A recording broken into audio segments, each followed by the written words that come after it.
In this video, I'll show you how to delete and void invoices inside your Xero account. So you can find the invoice in question by using the magnifying search box here, or go to Business and then Invoices, and then you'll have a list of all your invoices here when you have this selection here. Now, first of all, if you wish to delete an invoice, you can only do that on invoices that have not yet been sent to the customer.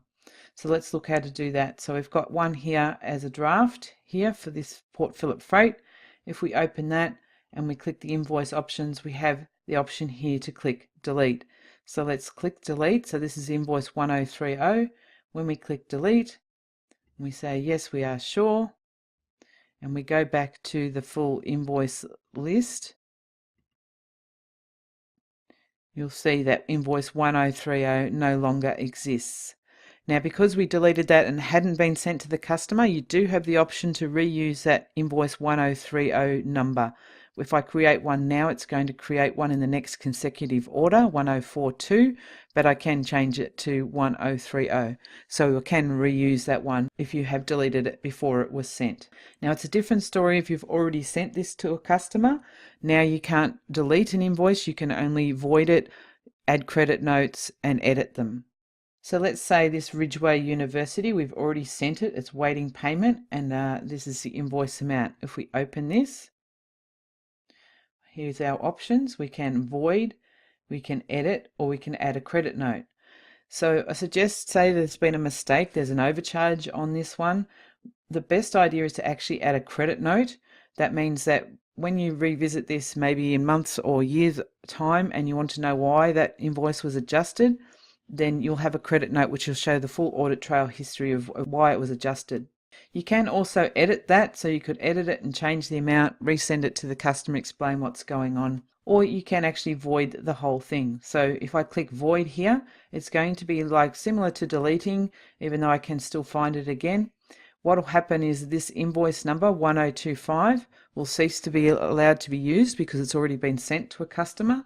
So if you did want to reuse this, you'd need to change it first. So if I edit that, I can manually edit the invoice number by going into here and change the number.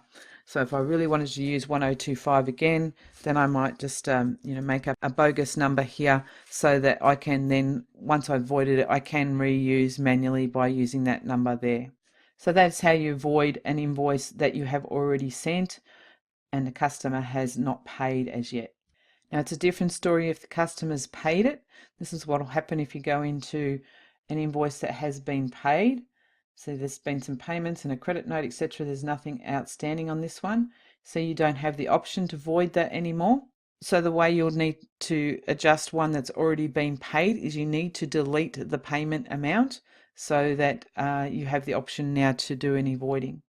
So in this case, we go down to this payment, and then you have the option here to remove and redo.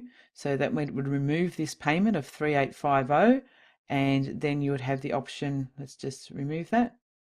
So we can see the action. So that payment has been removed, and now we've still got 3850 outstanding on this. And when we click invoice options, we still can't edit this, void this, because there's still payments on it. So we need to go through and take them all out. We've still got a credit note on it. So what you need to do is go into that credit note, and then there's a button here that you can click to remove this allocation of this credit note to this invoice, and we click OK. And now if we go back to that invoice that we've been editing, you can see that the full amount is now outstanding again on this invoice with no credits. So now we have the option to void it altogether. And so it's invoice 1026, and we say OK. And now when we go to the full list of invoices again, you'll see that 1026 no longer exists, it's been voided. And because we didn't change the invoice number, we can't reuse that number again. It's in the void invoices list. And you can find invoices that you have deleted or voided by using the magnifying glass here, and you'll have an option to include your deleted and voided invoices in your search. So that's how you delete and void invoices inside your Xero account.